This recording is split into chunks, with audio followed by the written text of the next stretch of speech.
We need to go back to the days when you were a veteran, we had great respect. One of the biggest things that bothers me is that we made a lot of promises to a lot of veterans. And I don't know how many Vietnam veterans are in here, but if there are any, thank you and welcome home, because we seem to have forgotten to say that when you did come home. But we also seem to have forgotten that we promised that we would provide you with medical care if you served out. And I'm suggesting strongly that what we do is we treat our veterans the same way, at least, that we treat people on Medicaid. We hand them a card and we let them use every doctor and every hospital that's available to us right now. We don't need to build a new VA center. We have a VA center that's emergency. Let's let them use the hospitals in Manchester, the hospitals in Nashua, or even Boston, because they deserve it as much as anyone that's on Medicaid.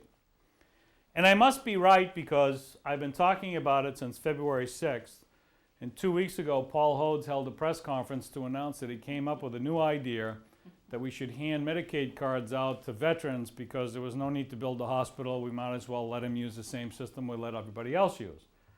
And I'm not upset about that. I think that's great. If we can get it done, and Paul can get it done before I replace him, that's okay too. But we need to actually get it done. I had someone here talking about what it means to volunteer to drive folks to the doctor's visits in the hospitals.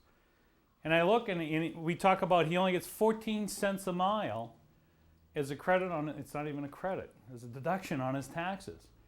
When I drive to Concord, the federal government says I'm worth 50 cents. Well, he's doing a lot more work than I am taking someone to a doctor's appointment. So why is Congress waiting to give him 50 cents a mile?